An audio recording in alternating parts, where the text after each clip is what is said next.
So I want to take a moment to introduce our next panel on AI. Now, I know that's obviously a very hot topic as well, and today we're going to be hearing a perspective, a Mississippi perspective more specifically, just about what's been happening and what we can expect moving forward as well. So I want to bring up our moderator, Professor Myberg from Jackson State University. And Professor Myberg, take it away.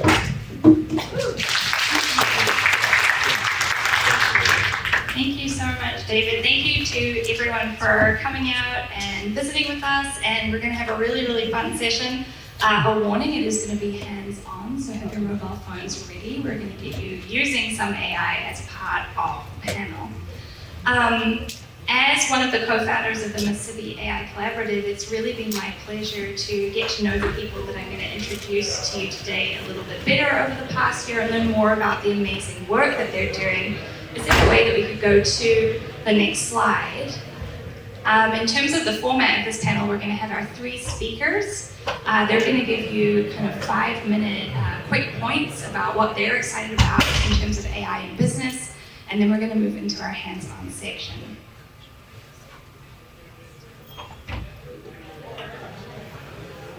Perfect.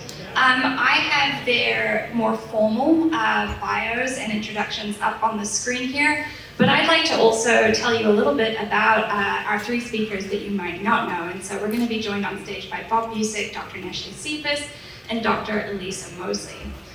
What you might not know about Bob is that when he's not leading the charge at the Mississippi Coding Academies, he's busy being the rock star that you didn't know that he needed, performing in his band, and he has a history of performing in punk bands. Something else you should know about Bob is that if passion for Mississippi was an Olympic sport, Bob would take home the gold medal, probably while strumming his guitar. Nashley Cephas, what you might not know about Dr. Nashley Cephas is that she is tech royalty. She won an Ada Lovelace Award. You can think of that as the tech world's Oscars, or like the Nobel Prize for technology. So she is the kind of person who can debug your code and outthink your chess game, all while she is building a community tech district that is thriving on innovation right here in Jackson. And then what you might not know about Dr. Elisa Mosley is that she is also royalty. She proudly calls herself the Jackson State AI Queen. And she earned that title because she crushed the Mississippi AI Collaborative's AI-thon in record time, earning her LinkedIn certification in generative AI. As a leader on the Jackson State campus, she knows how to rule and be the AI queen with both strategy and style. So please give our speakers a warm round of applause, and I would like to welcome Bob Busick to the stage. Thank you, Dr. Myberg. Good morning. Good morning. How's everybody doing? It's nice and chilly outside for Mississippi. The weather's starting to change. Critters are starting to move.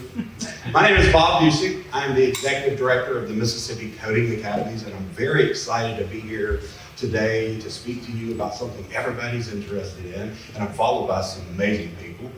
I'm really excited about hearing what they have going on also, but I want to tell each and every one of you in this room a little short story, and then I'm going to kind of go into what we do at the Mississippi Coding Academies. I'm a native Mississippian. I'm from Natchez, Mississippi, and we happen to be in the Natchez area. In fact, when I leave talking here, I have to run to Natchez and pick up a check from the city where I put a new campus. So,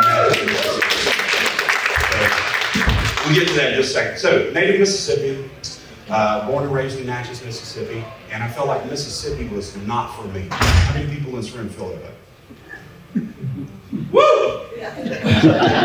So, I got a full-paid scholarship to Mississippi State. I went for 2 weeks. Thought that was a bad idea. Left Starkville, went home to Natchez. It was on a Sunday. We went to church. Everybody told me I was crazy. And Monday, I went to go get a haircut, tried to join the Marines. They were closed, joined the Army, went to Fort Benning, Georgia, and left, and planned on never coming back to Mississippi. Anybody ever done that? Life happened, and Mississippi always came back. I gone 20 years, so now it's something that can. Oh, it always brings you back. And I found out along the way as you grow up, it's really not a bad place. It's really not. There's a lot here. And people don't realize that. There's a lot of smart people here, right? I'm going to be followed by two really smart people. But I dedicated the rest of my life to being a Mississippian and make sure that we show other people what's really happening here. And we are on the forefront of artificial intelligence right here in the state of Mississippi. So, I am with the Mississippi Coding Academies. Anybody heard of the Mississippi Coding Academies? We are a nonprofit 501c3 that focuses on the underserved populace of Mississippi, giving free, at no cost, tech education in emerging technologies, such as full stack development, so that's software engineering, mobile application development, artificial intelligence, extended reality covering virtual reality, augmented reality, mixed reality, cybersecurity, drones and robotics, and IT support. And I said it, at no cost, right? How many people are still paying off college loans? How many people realize you don't really have to have a college degree to have a really good job these days? So that's what we're working on. And I'm not saying college isn't good, it is. I wouldn't want my doctor working on me without a degree. But in the tech world, if you go to a restaurant, which I'm sure everybody in this room has been to a restaurant the last couple of days or weeks, every child has a device in their hand. We use them as pacifiers. I do, I'm very good at it. But those children are growing up with technology and they're probably smarter than everybody in this room right now when it comes to technology. And as technology advances, we got to start planting the good seeds, right? I mean, people see Terminator and iRobot. I mean, people think that that could be a possibility. Could very well be a possibility if we don't plant the good seeds. And that's what the AI Collaborative is all about. Some like-minded folks got together and said, hey, we want to see some big things happen throughout Mississippi. And I felt like the Mississippi Coding Academies really needed to be a part of this. And so we actually got into a grant as the AI Collaborative, and we were one of 5 awardees across the globe, Mississippi being the only one in North America to win, through data.org, to compete in a AI knowledge and enhancement across the world with 5 other people, 5 other groups. And we decided that we were going to launch a new campus in the heart of the United States, and one of the poorest places in the United States, in the Delta, in Clarksdale, Mississippi. How many people have never heard of Clarksdale? Crossroads. It's a cool place, you ought to go visit. A lot of stuff going on there. In fact, we have our instructor, Matthew Harris, from our Clarksdale location with us today. Matthew is a graduate of the Academy.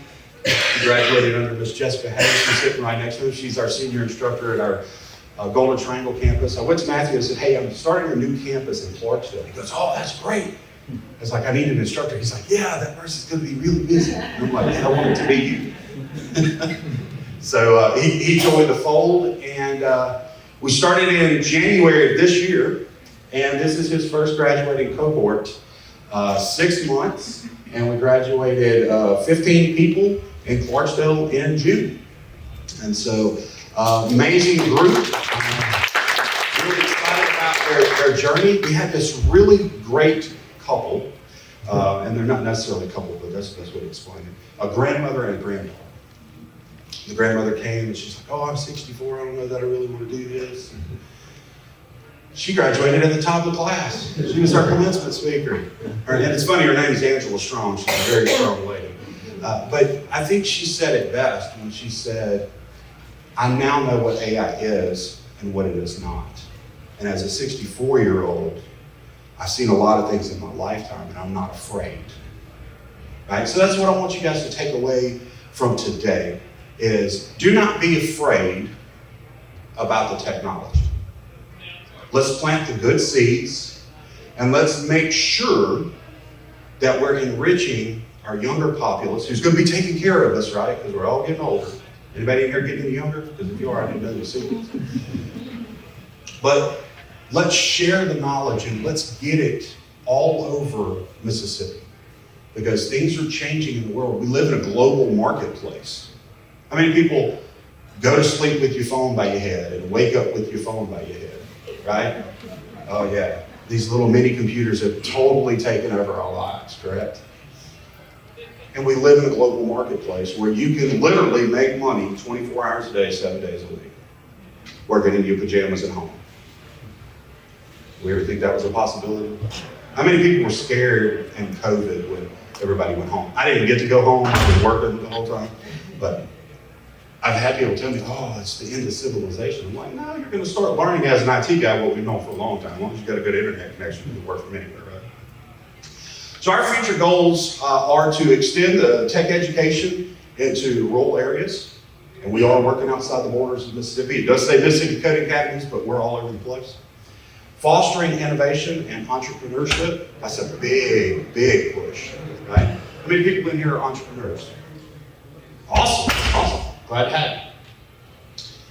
We want to make sure that we bring the AI skills that are aligned with the industry. And the industry is ever changing. Every day something new comes out, and you have to move, and you have to change. So you have to be very flexible.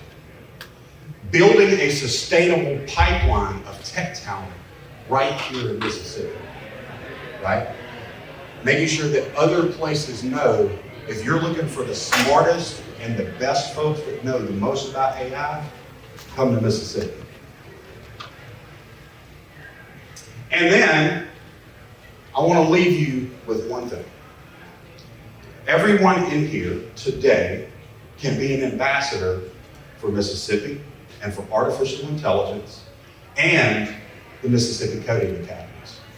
I would like for each and every one of you to leave here today and tell 2 people that you saw this crazy person up on a stage, near a stage, talking about this advanced tech revolution in Mississippi and the Mississippi Coding Academies. And again, it's a 6-month program at no cost, ages 18 through 99. The prerequisite is that you breathe oxygen and you show up and you want to be a part of something amazing. If you have any questions, I'll be around to answer them, and then we've got a lot of other things going on with the panel. Dr. Brittany Myberg. Bob, amazing. I told you all about the passion for Mississippi that Bob has, and it comes across every time you hear him speak, so we love having him on our panels. I'm now very excited to ask Dr. Ashley Cephas to take the stage. I wish we had like kind of hype up music here, but yeah. So.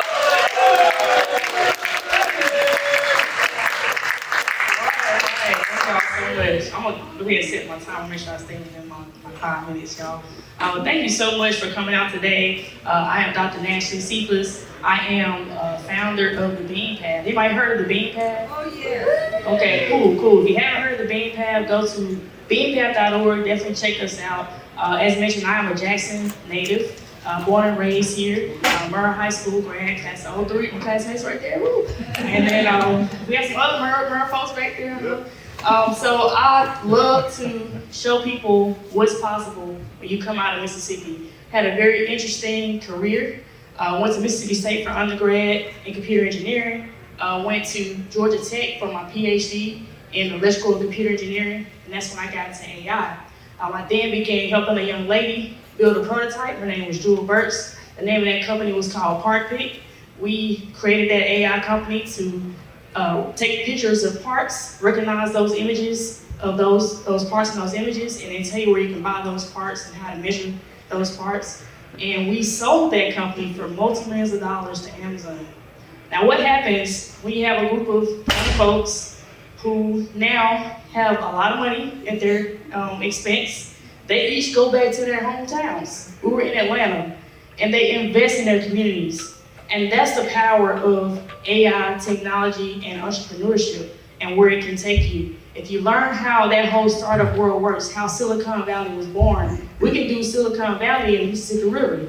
We can be it right here. And so when you do those things, I actually came back. I am a principal AI scientist at Amazon Web Services. Been there 8 years. Launched several products. If you ever use the camera search feature in the app, That was our app that we developed and sold. It's been modified a lot since then, but that was the basis of it. I also have been able to come back and start the Bean Path. We started in the local library downtown, and we have since celebrated 6-year anniversary. We do all sorts of programming, such as youth programs for STEM and STEAM. We have a makerspace on Gallatin Street. Come check out our classes for pottery, for sewing, for 3D printing, for laser cutting, all the good stuff. We have AI classes as well. We also have a senior citizen class. Anybody have adult parents that want to learn how to use a computer? We teach them how to check their health records online. We teach them how to use AI. They create their own YouTube playlists and dance to them. So they do all kinds of stuff. Tamika Jenkins is actually here, our executive director for Bean Path. So if you have any questions, check it out. But today we're here to talk about AI. I just want to say I purchased 22 acres of land and 8 buildings along Gallatin Street to build up this tech issue because I believe we could do it here in Jackson, Mississippi. And I know I couldn't do it alone. So I appreciate all of our partners with the AI Collaborative between JSU and the Computer Science Teacher Association, the Mississippi Code Academies. I also sit on the board for Innovate Mississippi. So I'm very excited about all the things, everyone working together because it takes a village and it takes you all. And so I wanted to show a quick video on some of the things that you can do with AI. There are so many AI tools. If you are using AI tools, you should be using AI tools. We have our tool at AWS, so I'm wearing 2 hats today. It's called Party Rock. We're going to show you a little bit more about that later on today. There's also Microsoft Copilot, if you ever use ChatGPT. There's also one called Perplexity. There's so many out there. GenCraft AI, if you like creating images. There's so many things out there. Just get your hands wet. I just want to show you a use case that we did. We record these videos with me and Amazon Web Services going all across the country, working with small businesses, showing them on the spot how to build apps using AI within minutes. And we are showing them this, and we're capturing their reactions. So I thought this would be an interesting thing to share with you all today. So thank you so much. Today we're in Seattle, Washington, and we're going to visit Dog on Seattle, which is an organization that saves dogs just like Stella. I'm also going to show the owner, Jenny, how to use some generative AI. So come on.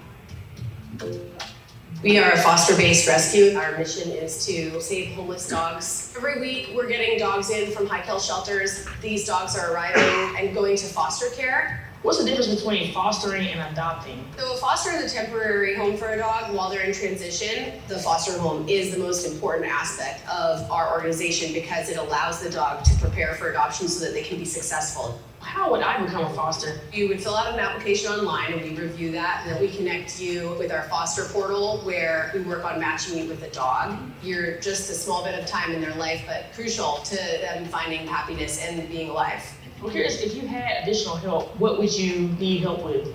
We have a number of things related to delivering information to our community, whether it's our fosters or adopters. When we're sending things in written format, sometimes things get missed, and so having the most valuable resources in an easily digestible format, organized for everybody, that would be huge. Are you familiar with generative AI? My personal experience with it is my husband sending memes that are like, this is my daughter, I'm flying a German Shepherd in the sky. I mean, I've heard it talked about, but I don't spend a lot of time thinking about it. Well, I'd love to show you some generative AI that may be able to help you with your organization. Sounds good, let's do it. So Party Rock is our generative AI tool at AWS. It allows you to create apps. It can also upload documents, so you can utilize some of your own data as well. I took the liberty to download a few of the dogs from your website to a PDF, and I created an app that will pick a dog from the Dog on Seattle website download that best match my personality and my lifestyle. So you as the expert, does this make sense for that type of breed? Because you always have to have a human in the loop when you're using generative AI to make sure that the results are accurate. Based on this, you're gonna take home the German Shepherd that's in my I would love that. I would love to do it. I can totally see how we could use this tool, especially if we can add some more information. We often get people who apply, but they don't apply for a specific dog. Our case managers are only working with like a small number of dogs. They don't know all the dogs in the organization, so they could put in that summary, and I can see how this would save time. You've sent over a foster guide PDF, which is about 21 pages long. let's build an app that will take that foster guide and summarize it into smaller bullets. Generate app. Does this look accurate? Yeah, this does cover a lot of the key points. I can see new fosters use that to get some of their basic questions answered. It's very straightforward, very simple, and I'm excited to dive in and see if I can add more layers and information that can make it really powerful for us. The more inputs, the more information you give the model, the better and more customized your results will be. 3 things I want you to take away. Number 1, just start. A lot of people are intimidated by the technology, but you really just gotta get started. Number 2, AI is not perfect, so you should always keep a human in the loop. And number 3, remember to experiment with the inputs and the parameters of the models to get the output that you want. Hey girl. Today, we're in Seattle, Washington. All right, thank y'all so much.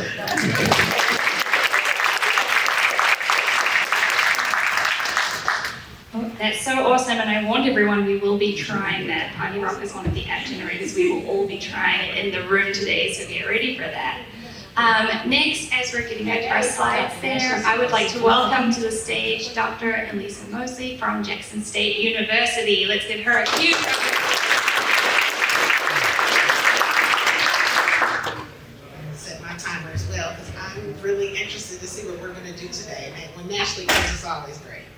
I'm really here to talk to you about our journey at Jackson State and how, as we were going through it, it became something more than just what was going on in the Science and Engineering Technology College. It became something that we knew we had to embed in every part of our campus. And the reason I knew that was largely because of Brittany. Dr. Myberg and a couple of other people on campus started looking at artificial intelligence and thinking about their own intellectual curiosity and understanding that students would need these skills at some point to move forward, started kind of some waves on campus. And so, of course, on a college campus, we always talk about, of course, cheating, academic integrity. What is academic, this thing is trash, students won't be able to learn anymore. But I'm a business professor, and so I come from the discipline where our discipline has the highest number of cheaters in any college. I had one of my majors in audio, but I know you weren't cheating. Per capita, if you look at cheaters, it's business. It's always been business for a number of reasons, and probably Enron and things. We just understand why. So it is something that it's always been. So it's not that we put it out. These were the same conversations that we had when we started talking about online education. And now that accounts for probably about 25% of our offerings is online education. So that same conversation, like, what will people think of next? We had to get over that. And so some of the things that we've done is try to offer a lot of professional development to our faculty members. So faculty and staff all have the opportunity to get professional development in AI, learn how it works. What I thought was really boosted our level of engagement was the AI-thon delivered by the Mississippi AI Collaborative. Because what it said to me is that we're not gonna leave anybody behind. And in Mississippi, that was a very audacious thing to do, is to look at a way that faculty, staff, and students, of course, on our campus could upskill, but also include people in the community. One thing I learned from the pandemic is that everybody looks at Jackson State in the community, like, what's Jackson State doing? How are they evaluating these opportunities to do something different in the state? So that was really a key partner for us. And yes, I was the first person on campus to do it. But I was consumed with it because I knew that it could help us. We're in the business of trying to help students solve problems. And being able to provide a platform and opportunities to embed it in all parts of the campus. So it's not just for a computer scientist, that you don't have to be a rocket scientist to do it. that it is something potable for everyone. And so I've been pleasantly excited about the role that the AI Collaborative has had in working with our students. We have a wonderful AI agency that is our secret weapon on campus. Think about a place where students are working with small businesses to help increase their productivity, their efficiency, and that is pretty powerful. And so what it is this is an incubator for students to learn and do. So they're learning about these principles, but they're also getting an opportunity to test it out, see what works. And I think that the way for our university moving forward is to have more opportunities for students to learn in safe spaces and to really have an impact on the community that surrounds them. So I'm very excited. I think in terms of our future development, we're moving into thinking about what credentialing looks like. Most of our work has been non-credit, so we are looking at a small group of which Dr. Myberg is a part of it, thinking about what it looks like for credit across the campus. So we're looking for faculty members in all areas to join with us and enhance the opportunities that students have to improve their own competitive advantage when they get out of the workforce.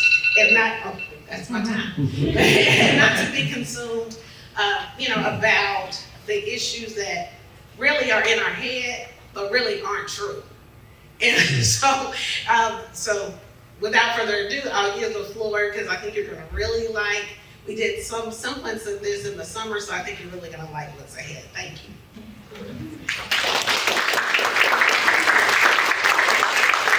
So sorry, folks. Well, we forgot to pass around we have a raffle at the end of this.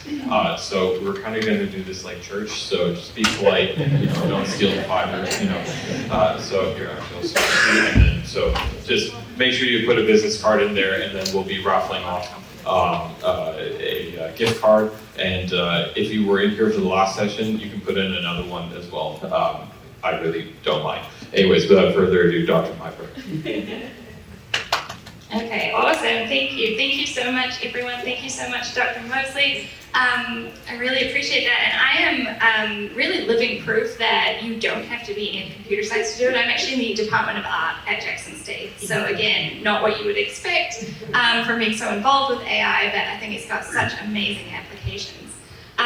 Next, I am very, very excited to introduce our hands-on component. So I would like to ask Crystal Chapman and Tiffany Carter-Washington to join me on the stage here. They are going to facilitate this hands-on component. So please give them a huge round of applause.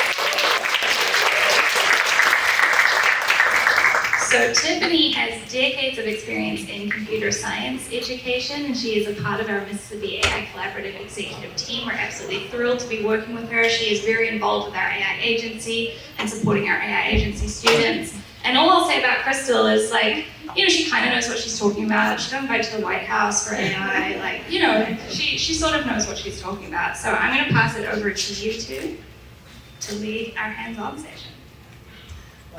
Good morning. Good morning. All right, so y'all have heard from some amazing speakers, some wonderful people that I am honored to be able to collaborate and work alongside.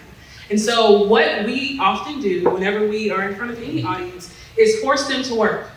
So background, I'm an educator, allegedly. And in my classroom, I did not do the work. I was not the person tired and sweaty leaving every single day. I made sure the children felt that way, right? So today you guys are gonna be my students.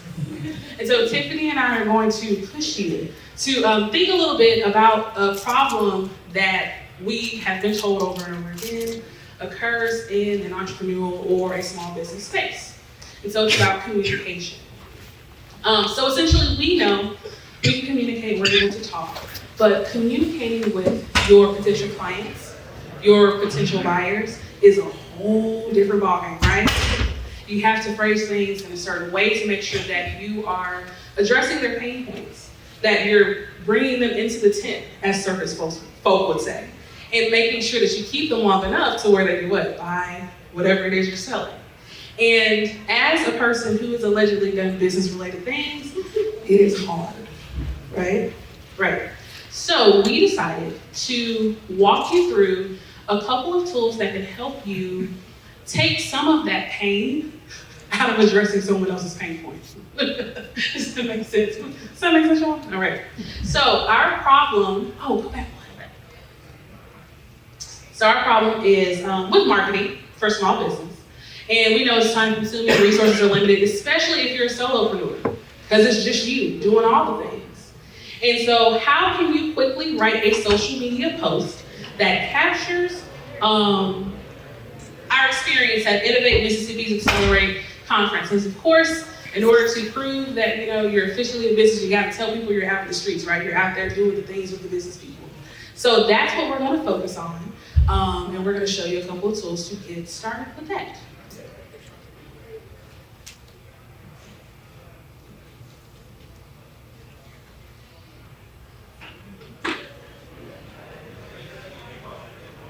What's your audio? Crazy? Okay, maybe not. All right, so the first tool that we're gonna talk about briefly is Copilot. Copilot is Microsoft's main AI product. Copilot has been embedded, I think, into pretty much every offering that they have. So you've probably used Copilot without intentionally realizing it. Copilot is also available through their search platform, Bing.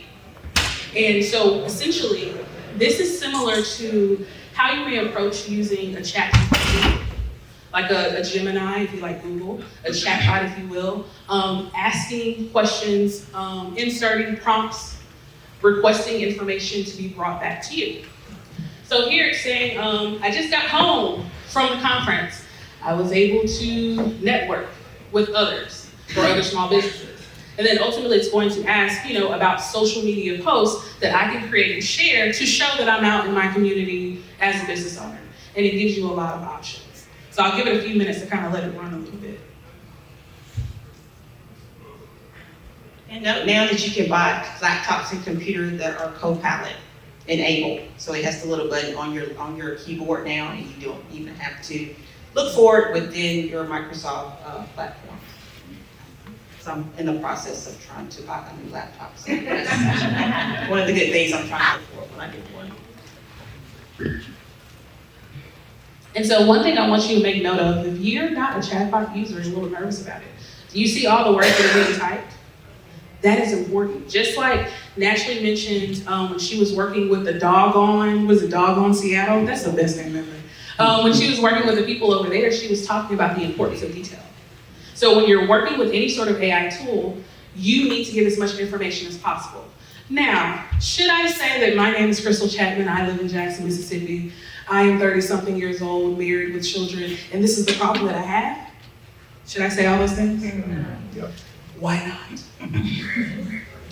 Because come on, y'all read the book before class, come on. So we should not put that much personal data into any of the AI tools that we use. Allegedly, the robot apocalypse is not happening, but in case it does, you don't get the computer to know where you live, right?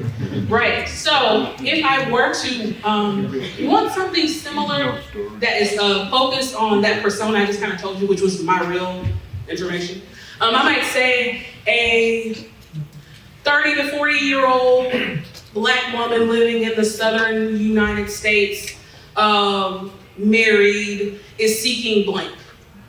So it gives enough information, but not too much information. For those of you that are testing these things out and you may work for someone else, please do not ever, ever, ever, ever put any sort of data, any sort of client information into these platforms. I don't care which one it is. You are putting your organization at risk. I don't want you to get fired. Okay? All right, so glad that we're good with that. But the details are absolutely important. And then towards the end, it gives a lot of information, a great caption. And then you can also ask for ideas about hashtags, ideas about what images to post, ideas about how to make this a little evergreenish and post about it over time. All of these things can be asked using platforms like this. Let me take that for a second. Yeah. So another thing, when you're doing your prompts, be specific. I did a presentation with some high school students about a month ago, and I was kind of showing them how they could use AI to do some of their classwork. So one of the things we did, we took a research paper from one of the professors at Jackson State, and we said, give me a summary. Well, the summary was maybe 2 paragraphs. Well, let's say your teacher said you have to have at least 750 words. So let's go back and edit our prompt to say we need at least 750. So the students were sitting there like, dang, we can do all of that? And I was like, you can, but guess what else you have to do? You have to read through this and make sure that what the information you receive back is actually what you're actually looking for. And don't use it when your teacher specifically says, do not use AI for this assignment. Because guess what? Your teacher can what? Make sure they can go back and check. And so we do not want that to happen. But you also have to read through it to make sure that the information is true. It is the stuff that you're looking for. And because you're gonna get a lot of extraneous stuff. I also showed them how to do a PowerPoint presentation. And I said, let's do a PowerPoint presentation on cheating using AI in high school. And so it printed out the slides, it was so beautiful. The only thing you do is hit play. And I said, but do you need all 55 of these slides? Is your teacher really thinking you're coming up with 55 slides? So be smart, but be specific. Tell it what you're looking for, and it will give you as much of it as it can. Okay, I'm gonna go back to let Crystal talk. I don't know why I'm up here with Crystal. No, that was spot on, because you and I are here, because I was going to that space, and I'm glad you explained it in that way. Don't trust everything you read from a computer. If you're a millennial, you know this, because they taught us this. But if you're not a millennial, you may have missed that lesson. So make sure that before you take anything from any device, that you use, your human eyes, your brain, because they're really important. And make sure that what has been given to you as an output is what you want to put out in public or to share with people that are in your org or share with a client. Cool on that? That was like my summation. What you were talking about, there we go. All right, so here's another problem. Do you have customers that frequently call or ask you about store office hours? And that kind of ties up the phone line, employee time, social media DM or email time. But also, when we're talking about chatbots or having those phone conversations with the robots, to where you just pick up your phone and you're like, representative! And then it's like, if you would like to speak to someone, please press 1 for this, and then press 2 for that. And you're sitting there like me, screaming at your phone, representative! Like I say it really slowly, it doesn't work. So this is the type of frustration that we know that we've all had, right? But what if you could create or use a tool in a way that it's more personal? It's more conversation. It sounds like there's someone there more so than just a computer. And so this is one of the things that you can build using PartyRock, which is what Dr. Cephas has talked about. And then, if I get stuck, I'm gonna call you to come and help, because she brags on herself, but I always take at least 30 seconds to brag on her because I adore her so much. She is doing amazing things across the country, able to take this platform to business owners like you saw. And what I think is so amazing about what she's doing is that we're able to mirror that exact same thing in state with the AI agency. We have students at Jackson State that are doing something very similar to what she's doing for Mississippi entrepreneurs. Raise your hand. Right. They're in the back, they're hanging around. Raise them high, came in YouTube. Thank you. So these amazing students have trained themselves on multiple tools to be able to provide support and resources and help to business owners. So if you are looking for that support, we actually have a couple people that are in the business cohort. I'm not gonna make y'all throw your hand up, but you know who you are. And so we're excited to have that as well. And so one thing that's cool about PartyRock is you can take it beyond having a conversation and asking for an output. You can have it start to build something for you that you can take after you review it and put it in front of a client without having to possibly hunt down someone that is a developer, right? So, they're running me off the stage. So now we're gonna give you an opportunity to poke around at some of these things yourself. So think about a challenge that you're having, or maybe you just choose something random about Crystal, I don't know. But what we want you to do is choose a platform. Oh, you can go to the other one. Choose a platform. You can use the QR code to scan it on your phone, and then start to ask questions. Because part of what makes all of this work is you have to actually attempt it. Because we can sit on this for the next 3 years, and if you're still sitting and not using it, has it really benefited you? I mean, so if there's a question that you've been having about how you can use AI within your company, and I know we don't have time for that, but if we don't have time for that in this breakout session, we are set up at the Cafe Copilot down at the end of the corridor. Please come by. We have students there that can help you because this is what they do. They work with companies and individuals and organizations, helping them figure out how you can better use AI to be more efficient and more productive within your organization.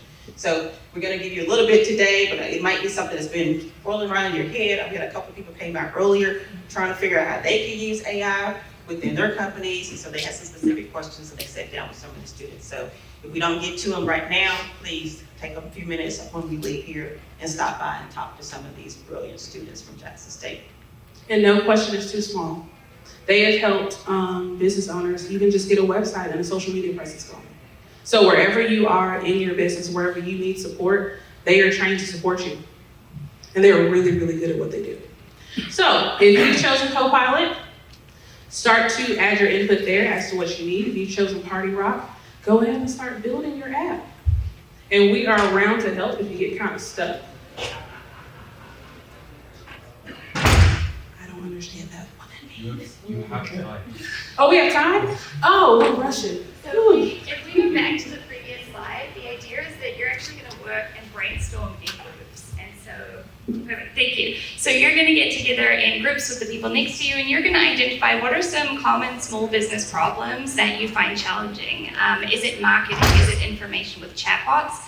Our AI agency students who are in the room are going to be walking around and helping you to solve some of those problems, either with Copilot or with Party Rock. So we really do want you to turn to the person next to you. Please introduce yourself with them, introduce your business, and explore some of the problems that you may be facing together. And we will be walking around to help you in this hands-on demonstration. If you cannot think of a name of your company, guess what? Put that description in AI and let them help you come up with a name. So my Kinsey is in the back here. She's one of our AI agency students. Came in a camera here as well to help out. All right, we are going to start to welcome everyone back from their exploration of AI. If you couldn't come up with a problem, I'm sure you could all come up with a problem, but try asking Copilot for a social media post that captures your experience of Accelerate Mississippi, maybe that you can share from yourself or your organization. We're going to do a very, very quick share out. So we're really interested in what did you all find? What were you exploring? What were some of the problems that you were using AI to tackle? Would anyone like to share? Any volunteers? We have a volunteer over here. I think really go from a business perspective. I went from somebody who is in a long-term, long-distance military relationship and getting to, connect again and stay connected, I guess. So I generated an app that would make daily brain teasers and questions to kind of keep us engaged and still figure out, I guess, learning new stuff about each other or keeping us interested in talking about more than just the kids and work and Absolutely. things like that. And was that through Party Rock? Or Yes, Party Rock. Amazing. Okay, so we have an application. Yeah. To customize it to fit me and my partner and add in things about kind of our interests and stuff like that, so the questions would be relevant to us. So I guess that's my business. So. That's your business, right. Absolutely, thank you so much. And we actually have one of our AI agency clients in the room, Jennifer Pinnick, who is has a therapist service. She runs counseling. Jennifer, do you want to give us a wave? I can see something like that actually being applicable for helping people in long distance relationships. So I think that does actually have that kind of business application. Would anyone else like to share their problem and how they use the AI to come up with a solution? We've got someone right here. Thank you so much. I'm loud enough. Yeah, so we have a business and a product, and deal with all the hiking, camping, things like that. So I just put in one to each audience that goes to National Park, hikes a lot. Could preferably use some flashlights, emergency equipment, like to include water bottles. So it gave me back hiking enthusiasts is one for you, gearing up next adventure, everything from your weekend trips, tracking, challenging new trail, have the right gear, essential, stay hydrated, versatile water bottles come with handy attachments, perfect for hooking on your backpack or belt, so you can sip while you can trek. And this actually kind of mimics our website. Right, We already okay, have. yeah. So it's, yeah. Absolutely. And so that was Copilot that you were Yeah, using? and so that's what we have, and it Fantastic. fits. Yeah, absolutely. Yeah. And that is such a great example. My #1 use of AI is as a brainstorming tool. It's a soundboard. We were speaking recently to another AI agency client. I don't know if she's here. Janera? Hello, yeah, hi. So Jan's with the Hair Rich Project, and she was talking about how amazing it is, especially if you are a solopreneur, to have something that you can kind of interface with and bounce ideas around with. And you know, we might feel a little bit isolated, only we like that. So it really is a fantastic brainstorming tool. Our AI agency students use it often to generate content for websites for that reason. So maybe we'll take one more if anyone else wants to share out one more problem and how they use the AI. Any volunteers? Or one question, one concern, one expression of excitement. All right, well, if there aren't, oh, we've got one. Can you ask AI what questions you need to ask AI? That would be really useful. You know, one of the things. No questions too small. Yeah, one of the things that Dr. Mosley and I were talking about just before the panel was how you really learn how to ask the right questions. Sometimes you are not asking the right question, and then your output, right? Your input's not good, so your output's not good. So you are actually thinking about reframing it. Sometimes I will use something like Copilot to figure out what prompt I need to put into Party Rock to get the app that I need. So AI upon AI, we're just stacking it up. If we go to our last slide, we just want to say a really huge thank you for joining us on this journey to bring AI to Mississippi. At the Mississippi AI Collaborative, we are really about accessible AI. We want to make sure that everyone has access to it, that everyone can kind of use these features. We really want to have free upskilling for everyone across the state. One of our AI agency apprentices, Capri Burden, she developed this amazing AI agency prompt engineering toolkit. And so that has a bunch of prompts that you can then specialize and put into a system like Copilot to get back exactly what you need out of it. The slides from this presentation are also on the page that QR code takes you to. So we are kicking about. We know we've got to eat lunch now. We don't want to get in the way of food. I think David might have an announcement. So thank you so much for joining us today.